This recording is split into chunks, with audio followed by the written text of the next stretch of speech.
Saya mohon izin, saya akan jelaskan dulu supaya saya bisa menggunakan bahasa yang tepat. Ya kalau tidak suka dengan karma, sebut saja hukum pembalasan, boleh. Tapi yang saya maksud itu sebetulnya, ya. Kalau saya menggunakan terminologi itu, terima karma yang saya maksud sebagai bentuk tanggung jawab akibat dari hukum sebab akibat. Walal akhiratu khairul laka minal ula. Artinya apa? Akhirat itu lebih bagus daripada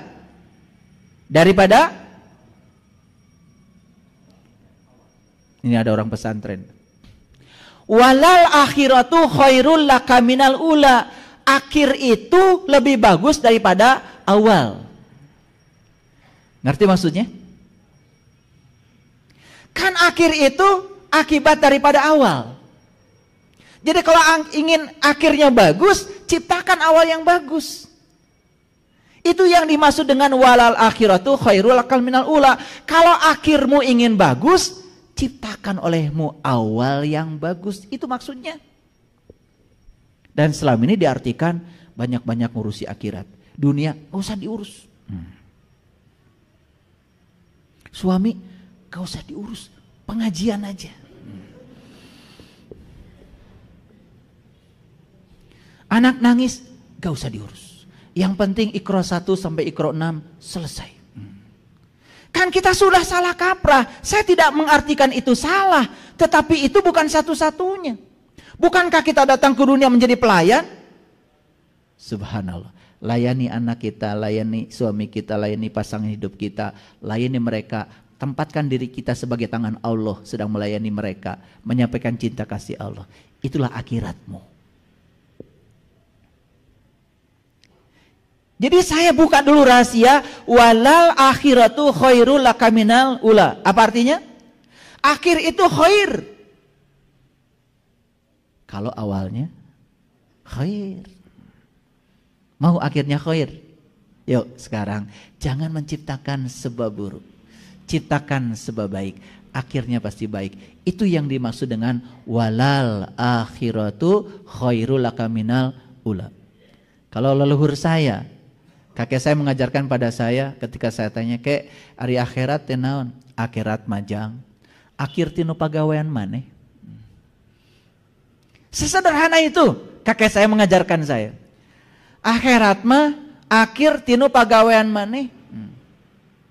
Jadi akhir itu kan sebetulnya ya akibat dari sebab yang kita timbulkan. Makanya sing percaya ayana akhirat. Percaya? Percaya? Percaya adanya akhirat. Itu begini caranya. Saya percaya setiap sebab yang saya timbulkan pasti akan ada akibatnya. Makanya saya hati-hati menciptakan sebab. Itu namanya beriman kepada akhirat. Paham sampai sini? Nah, akhirat itu dalam konteks yang lebih tinggi lagi, akhirat itu terminal terakhir. Terminal kita yang awal Allah, terminal terakhir kita Allah. Innalillahi wa inna ilaihi rajiun. Jadi sebetulnya akhirat yang sebenarnya adalah Allah.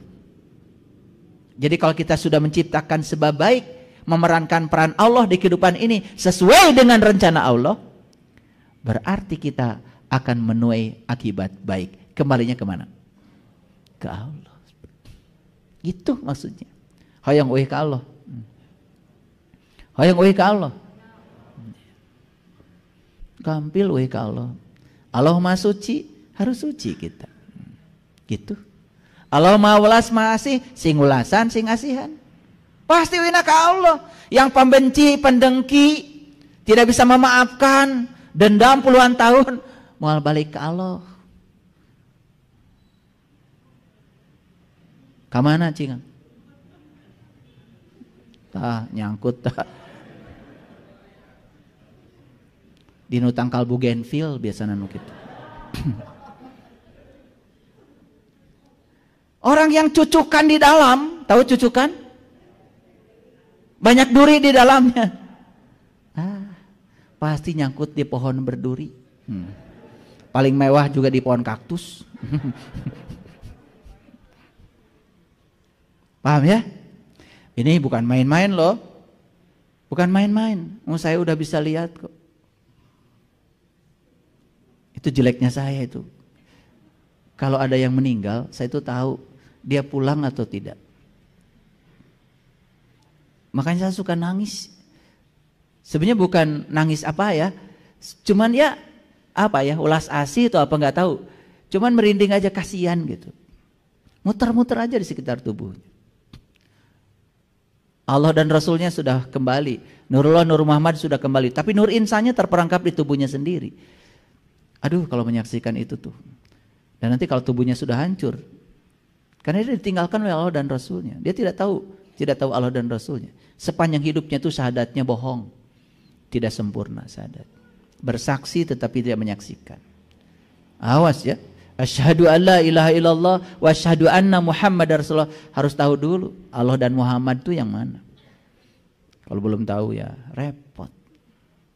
Itu yang tadi itu. Bisa nyangkut di mana-mana. Oke, baik, perhatikan. Karma adalah niat yang sudah menjadi perkataan dan tindakan yang memenuhi hukum sebab akibat. Setiap aksi akan menimbulkan reaksi. Jadi karma itu adalah niat yang sudah menjadi perkataan, yang sudah menjadi tindakan yang memenuhi hukum sebab akibat. Kalau masih niat, belum jadi perkataan, belum jadi tindakan, belum ada karma. Tapi kalau sudah menjadi perkataan, sudah menjadi tindakan, baik perkataan baik maupun perkataan buruk, tindakan baik maupun tindakan buruk, itu sudah pasti di belakangnya ada yang ngikutin sebab. Akibat akan ikuti. Oke. Ngerti sampai sini dulu? Oke. Nah, itu yang disebut dengan hukum aksi reaksi. Itu yang disebut dengan hukum pembalasan. Nah, kapan harinya? Kapan harinya? Harinya bisa kapan saja. Ini, kalau punya utang, bagusnya mana? Cepat dibayar atau ditunda-tunda pembayaran? Cepat dibayar kan? Oke. Kalau kalian punya sebab buruk, mana yang bagus? Dicepetin gitu, akibat buruknya datang, atau mau ditunda? Udah beda jawabannya. Udah beda. Giliran utang duit, pengennya dicepetin. Giliran utang ini kalau bisa ditunda dulu. Nah, kalau ditunda-tunda terus, bahayanya utang lama belum kebayar, utang baru diciptakan terus. Lalu kita terus menerus membangun utang. Itu yang akan membuat kita akan terlahir lagi, terlahir lagi, terlahir lagi. Karena semua kita terlahir dan terlahir cuma 3 alasannya. 1, karena utang kita nggak selesai-selesai. 2, karena ada jalan bengkok yang nggak pernah diluruskan. Yang ketiga, ada pekerjaan yang nggak diselesaikan oleh kita. Itu yang akan membuat kita terus-menerus terjebak oleh siklus kehidupan. Makanya tidak bisa inna lillahi wa inna ilaihi rajiun. Kan di Quran dikatakan, kaifa takfuruna billahi wa kuntum amwatan fahyakum, summa yumitukum, summa yuhyikum, summa yumitukum, summa yuhyikum, summa yumitukum, terus begitu. Wa ilaihi turja'un. Jadi sebelum kita bersih, maka kita diberi kesempatan untuk membersihkan diri. Lahir mati, terus berulang-ulang. Sampai akhirnya bersih, baru kembali. Bukankah itu merupakan sebuah rahman dan rahimnya Allah? Hebat, Allah udah ngasih kesempatan banyak. Betul apa tidak? Daripada kesempatannya sekali. Sekali diberi kesempatan, sudah langsung dihukumi aja. Masuk neraka, seumur-umur katanya. Bahaya itu. Ngerti sampai sini? Ngerti? Oke, ulangi lagi. Utangnya lebih bagus dicepetin bayarnya atau ditunda? Dicepetkan. Jadi kalau kita pernah nyubit orang, kira-kira orang yang dicubit sakit nggak? Nah, di mana kita nyubit? Di mana kita nyubit? Ya di sini, di dunia. Ketika masih punya tubuh, bukan? Kalau kita nggak punya tubuh nggak bisa nyubit. Nah, orang yang dicubit oleh kita punya tubuh nggak? Punya tubuh. Nah, kalau kita nyubit orang dan dia punya tubuh, sakit yang ditimbulkan orang oleh kita kepada orang itu akan terjadi pada diri kita, sesakit itu. Kalau kita nyubitnya di sini, berarti kita akan dibalasnya di mana? Ya di sini. Selama ini kita mengartikan dibalasnya nanti di sana. Loh, kalau di sana nggak punya tubuh, nggak kerasa cubitannya. Nggak adil dong. Betul apa tidak? Ya. Kalian nipu di mana? Di sini. Balasannya ditipu lagi di mana? Ada yang pernah ditipu? Ya sudah. Terima kasih ya Allah. Aku sudah ditipu. Jangan-jangan karena orang ini pernah aku tipu di kehidupan yang sebelumnya. Tidak mungkin ini terjadi kalau aku tidak melakukannya. Kalau ini cara engkau melunasi utangku, selesai. Terima. Beres kan? Beres kan? Gitu enggak menyikapi ditipu orang? Itu yang enggak beres-beres. Makanya utang lama enggak beres, utang baru dibuat lagi. Terus menerus begitu karena kita masih menolak. Nih, saya kasih tahu sekarang. Banyak Kak orang yang menyakiti kita dalam hidup? Banyak. Tahu sekarang alasannya. Apa? Semua orang yang menyakitimu di kehidupan yang sekarang hanya akibat dari sebab yang pernah kau ciptakan. Karena di kehidupan sebelumnya kau juga pernah menyakiti. Tidak mungkin kita dipertemukan dengan orang kecuali dengan orang yang akan melunasi utang kita. Bukankah itu cinta kasih Allah? Kalau pemahaman kita seperti itu, enak menghadapi kehidupan. Saya beli mobil baru sebulan setengah. Pas mau tahun baru sudah dikasih subwoofer, dikasih wah, karena anak saya waktu itu senangnya joget. Besok mau tahun baru malamnya dipinjam tetangga. Alhamdulillah sampai sekarang nggak balik lagi. Dan saya juga tidak mikir apa-apa. Ya sudah. Mau dicari kemana? Malah nyari mobil bisa kehilangan 2 mobil. Lebih bagus beli mobil baru kan? Betul apa tidak? Ya saya cuma sadar, jangan-jangan saya di kehidupan dulu pernah penjual mobil orang. Dan mobil itu hilang. Itu aja. Saya sadari semua yang terjadi dalam kehidupan saya hari ini itu adalah pelunasan utang saya dari kehidupan yang sebelumnya. Beres. Itu yang disebut dengan penerimaan. Kalau kita tidak menggunakan konsep ini, sampai kapanpun kita tidak akan bisa menerima. Paham sekarang? Oke, mau dicepetin?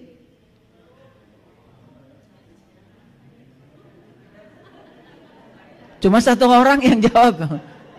Ini kalau udah ngaji dengan saya kayak gini, ini bakal langsung. Jangan main-main. Kita transaksinya nggak sembarang ini. Ya. Kalau niat kita suci ingin dibersihkan, yuk biarkan semuanya dibersihkan. Tidak ada yang buruk, nggak ada yang buruk. Yang buruk itu penilaian kita terhadap peristiwa. Itu karena kita tidak punya pengetahuan. Makanya kebenaran itu syaratnya 5. 1, ya kita harus punya pengetahuan. 2 harus punya cinta. 3 harus punya keadilan. Yang keempat harus punya pengabdian. Yang kelima harus punya kesabaran. Apa artinya sabar? Sabar itu menerima realitas tanpa sedikit pun penghakiman. Itu sabar. Makanya kalian gak sabar-sabar. Karena apa? Baru ini sabar.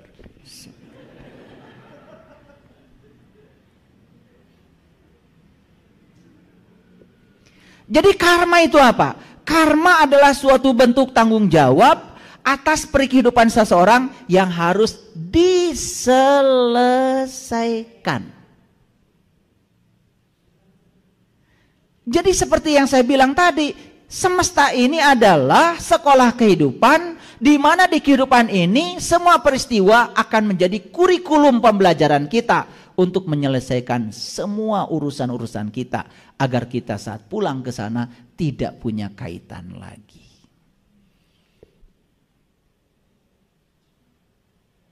Kalau sudut pandang kita seperti ini dipakai, apa yang terjadi?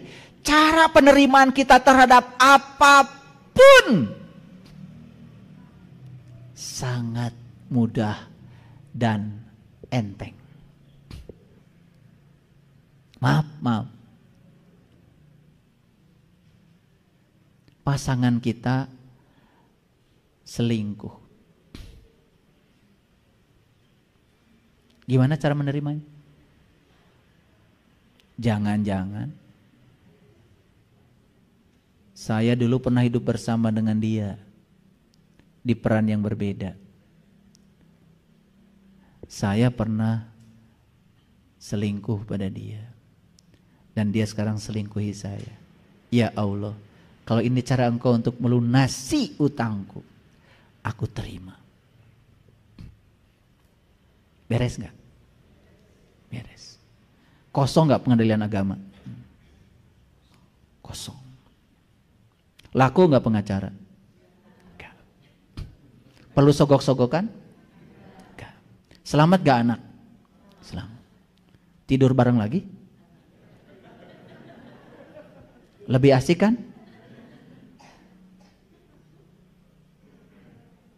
Sesederhana itu sebetulnya. Nah kita ini kalau ada masalah, kemudian fokus kita pada masalah. Masalahnya tambah banyak. Tidak berfokus pada solusi.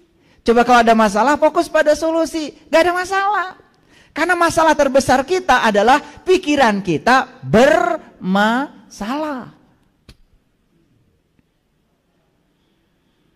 Silakan. Punya masalah apa? Ketemu saya jadi hilang. Gak ada masalah. Ada yang cerita, ayah katanya saya ditipu orang. Terus masalahnya apa? Masalahnya apa? Bisa saya jelaskan. Tidak mungkin di alam ini ada namanya hukum tarik menarik, aksi reaksi. Tidak mungkin dia datang tiba-tiba menipu kamu kalau tidak ditarik oleh datamu sendiri. Datamu yang telah menarik. Kenapa orang itu yang hadir kepada kamu bukan orang yang lain? Tidak mungkin kalau tidak ada ikatan karma. Gak mungkin bisa menipu kamu. Gak mungkin. Oh, jadi dia diutus oleh semesta untuk melunasi utang. Yes. Sekarang masalahnya apa? Gak ada. Nah, yang bermasalah itu pikiranmu. Betul apa tidak? Sesederhana itu sebetulnya. Itu namanya menyelesaikan masalah berbasis solusi. Oke, supaya ngajinya benar pakai ayat. Karena kalau nggak pakai ayat nanti disangka saya ngarang. Yuk kita baca ayat ini, ya. Auzubillahi minasyaitonirrajim. Bismillahirrahmanirrahim. Ini surat Yunus, surat ke-10 ayat yang keempat. Ilaihi marji'ukum jami'a. Kepada Allah lah semuanya akan kembali. Semuanya akan kembali pada Allah. Ilaihi marji'ukum jami'a. Semua akan kembali kepada Allah. Tetapi cara kembalinya, waktu kembalinya itu yang berbeda. Tergantung kapan kita mau balik. Allah sudah jelas mengatakan, aku ya tidak bisa disentuh kecuali orang-orang yang suci. La yamassu ilal mutahharun. Jadi kalau ingin kembali kepada yang maha suci, syaratnya harus suci. Sudah tahu cara menyucikan diri? Sederhana kok. Terima semua kenyataan hidup apa adanya. Dan yakini itu adalah semesta sedang menyucikan diri kita dengan caranya sendiri. Suci langsung.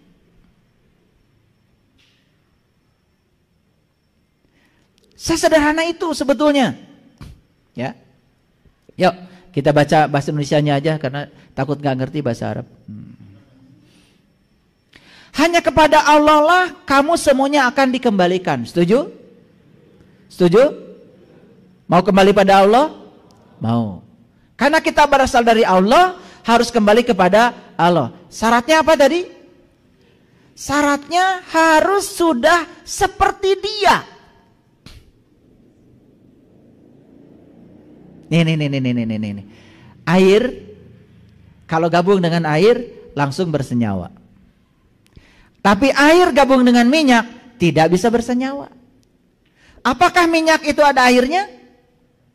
Ada. Tetapi air yang terkotori oleh zat lain.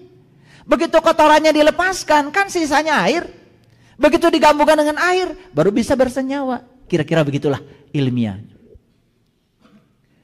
Jadi ruhku ditiupkan oleh dia kepada kita itu asli, murni, membawa sifat-sifat dia. Tetapi begitu kita menjalankan tugas di kehidupan ini, ruhku itu banyak menyimpang. Yang menyimpang bukan ruhnya, jiwa yang ada dalam ruh. Makanya ruh dengan jiwa berbeda. Bagian dari ruh itu namanya jiwa. Nah, jiwa yang terkoyak karena terkotori oleh unsur lain, itu yang disebut dengan jiwa. Jadi ruh yang terkoyak karena terkotori oleh unsur lain, itu yang namanya jiwa. Jadi jiwa itu ruh yang terkoyak sebetulnya. Terkoyak karena ada ketidakmurnian melekat. Nah, ketika dia masih mengandung ketidakmurnian, dia tidak akan bisa pulang. Nih, hadirin semuanya. Sebetulnya dalam hidup itu nggak ada yang namanya musibah. Nggak ada yang namanya berkah. Yang ada cuma kebenaran. Dan semesta akan memaksa kita untuk bersih sebersih-bersihnya. Sampai kita sudah bisa menerimanya. Saksikan saya. Semua kejadian akan datang berulang-ulang kepada kita. Sampai kita bisa tulus ikhlas menerimanya. Sebelum kita menerimanya akan datang lagi. Makanya kita sering mengalami kejadian yang sama kok berulang-ulang. Sederhana pesannya, karena kamu belum menerima. Setelah menerima, selesai kejadian itu, diganti kejadian lain, bukan berarti selesai. Enak aja. Karena yang namanya jiwa ini harus terus mengalami peningkatan kedewasaan. Untuk meningkat kedewasaannya agar menjadi seperti dia lagi, maka dikuatkan, didewasakan, dilembutkan, disabarkan, diluaskan, dilapangkan. Gitu. Tidak ada upaya semesta yang buruk. Cuman kita tidak punya pengetahuan melihat itu seakan-akan keburukan. Karena dari kecil kita sudah terjebak benar salah, berkah musibah, baik buruk, itu yang menyebabkan jadi hambatan bagi kita. Padahal setiap realitas itu adalah kebenaran. Tidak ada satu peristiwa di semesta pun yang terjadi tanpa kehadiran dia, bukan? Itulah kalimat la ilaha illallah. Jadi la ilaha illallah itu yang mana sih? Yang bukan dia. Itu la ilaha illallah itu. Jadi bukan ditulis di mobil. Jadi akhlak, jadi karakter diri. Gitu. Dan saya tahu yang la ilaha illallah sudah menjadi akhlak, dengan la ilaha illallahnya baru bacaan di mulut, saya tahu. Saya bisa tahu kok satu-satu. Nah, sebagai janji yang benar daripada Allah, sesungguhnya Allah menciptakan makhluk pada permulaannya, kemudian mengulanginya kembali. Itu yang namanya siklus. Jadi kalau kita tidak suka dengan istilah siklus, ya terus mau seperti apa saya menjelaskannya? Karena siklus ini bukan soal keyakinan, ini sudah jadi hukum alam. Gak percaya? Yuk lihat sekarang. Ada orang mati dikubur, di mana dikuburnya? Di tanah. Hilang gak lama-kelamaan? Hilang. Menyatu dengan siapa? Dengan tanah. Jadi atom-atom yang di tubuh kita diurai lagi. Yang mineral air ke air, yang kalsium ke kalsium, yang magnesium ke magnesium, yang aurum ke aurum, hidrargium ke... Itu ada 140 unsur di semesta ini akan kembali ke unsurnya masing-masing. Setelah itu menyatu dengan tanah. Berikutnya apa? Kalian kan nanam singkong. Singkong ngambil makanan dari mana? Dari tanah. Makanan yang diambil apa? Apa? Semua unsur-unsur yang ada di tanah. Termasuk tubuh yang sudah menyatu dengan tanah. Kan sudah jadi tanah lagi. Betul apa tidak? Jadi singkong, jadi kangkung, jadi tomat, jadi toge. Dimakan siapa? Dimakan siapa? Dimakan kalian. Kita saya nggak ikut makan. Setelah dimakan jadi apa? Jadi saripati makanan yang namanya sel sperma, sel telur. Berpelukan, kan jadi lagi. Sesederhana itu kok. Betul nggak? Jadi tubuh ini bersiklus apa tidak? Bersiklus. Nanti tubuh saya ditinggalkan kan oleh diri sejati saya? Dikubur?